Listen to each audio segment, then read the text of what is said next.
Thought I might ramble a bit. Nobody out there right now, but the video will be uploaded eventually. Hate to bring it up again, folks, but yeah, sorry. Still something that rattles in my brain. Morality. I don't necessarily want to talk about objective, subjective, all that relative and consequentialism, all that kind of stuff. But I would like to talk about honing down to this always seems to be couched with this term, morality. When in fact, especially with the theist apologists like Tim and all these other guys, specifically, they are actually talking about ethics. Now there is a difference, there's a subtle difference. Morality is more of a personal, what you hold personally to be true, whereas ethics is more the framework overall in which your morality fits. Now, I found a really good example online, really good example. The difference between ethics and morals can be considered with a defense lawyer whose obligation ethically, legal ethics, is to defend somebody, even if he knows they're a murderer. It's the legal ethic to defend this person, even if that lawyer's personal morals are against that. There's a difference. You do see the difference. So I think that's kind of important. So if we're going to be talking about this thing, we're going to be talking about ethics then. And personally speaking, and I've said it numerous times before, I personally adopt the ethic of humanism,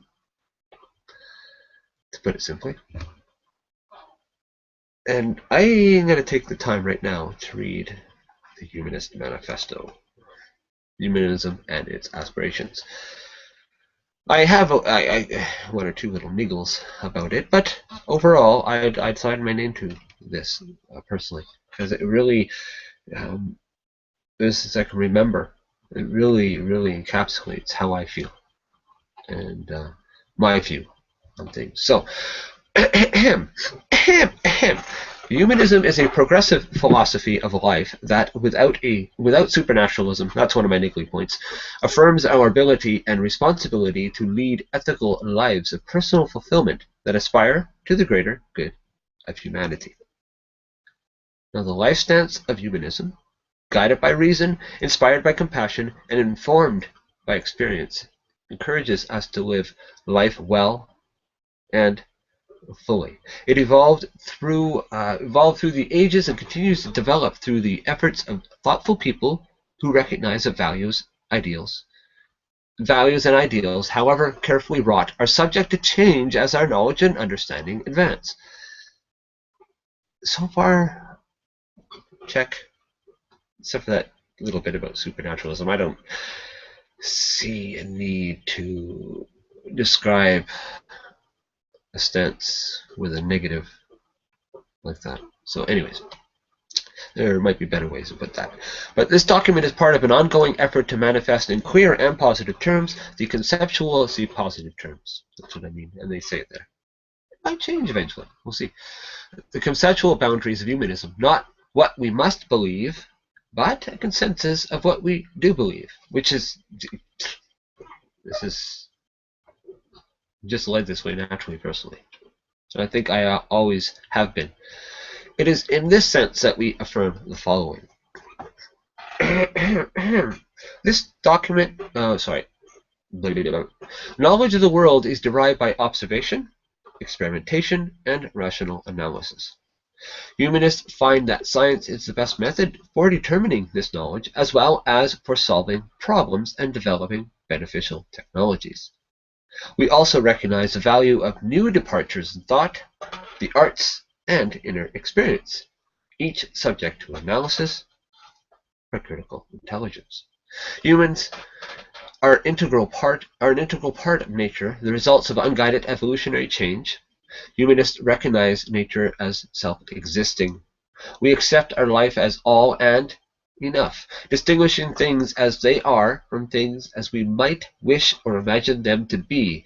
We welcome the challenges of the future and are drawn to and undaunted by the yet to be known.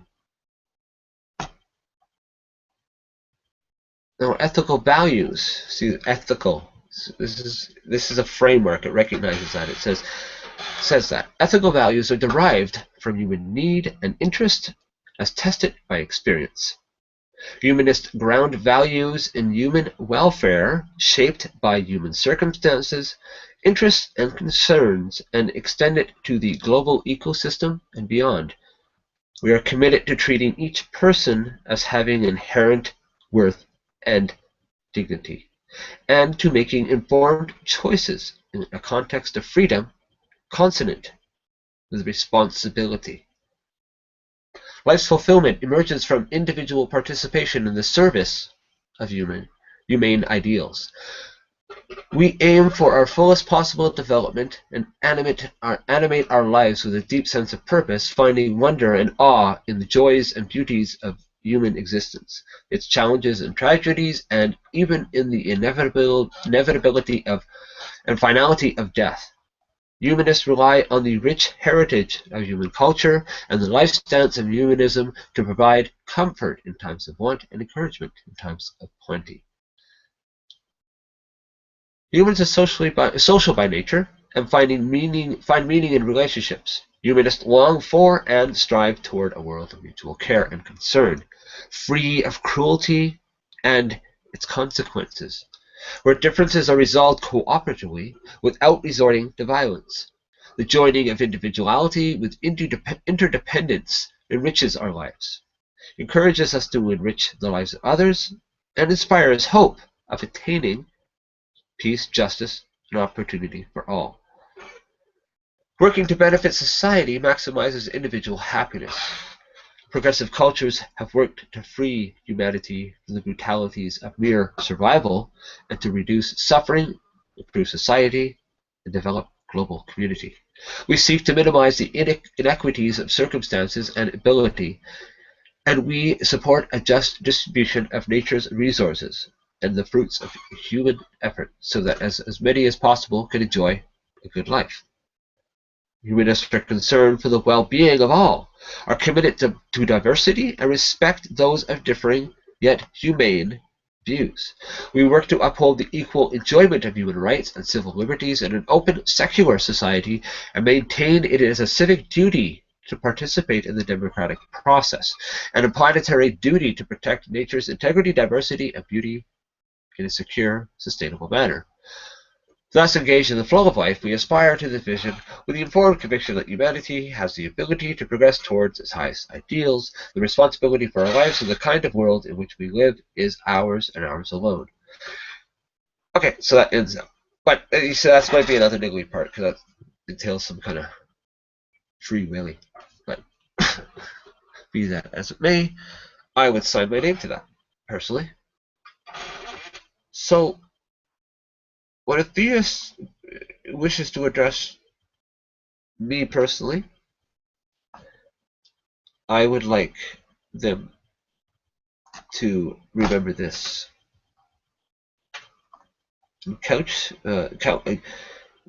Word their questions in a way that recognizes and respects this.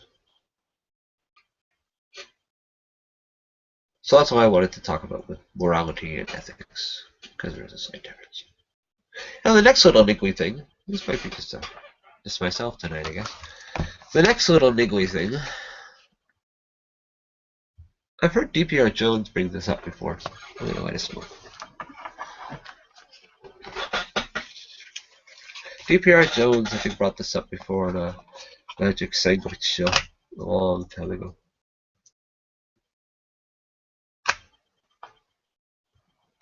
Extraordinary claims, I forget who said it first, Carl Sagan, whoever.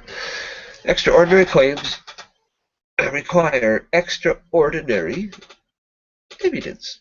Now, D.P.R. Jones is a lawyer, I do by training. I do believe by training, and I do by practice as well.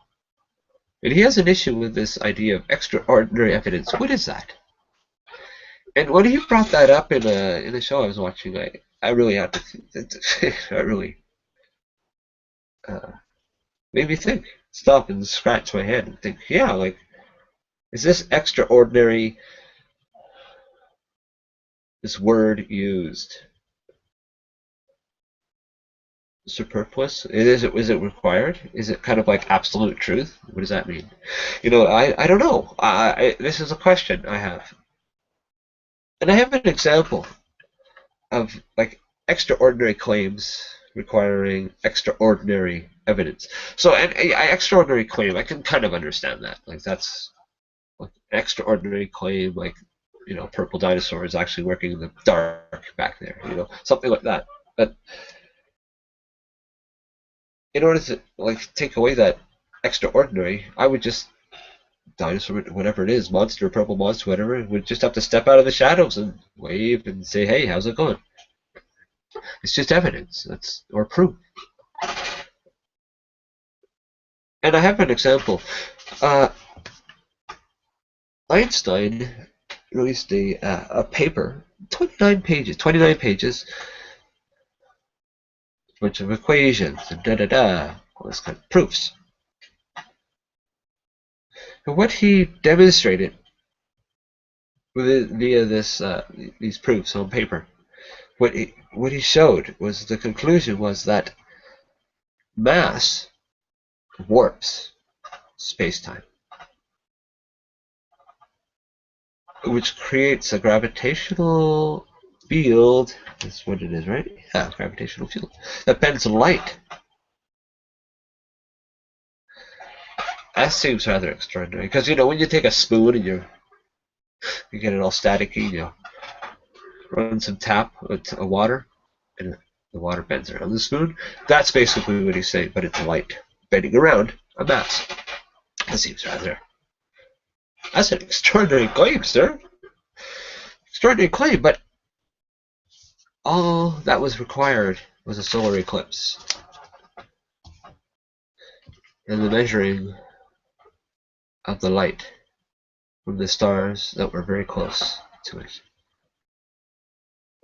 And this light from these stars was bent to almost exactly, I think it was exactly, to the degree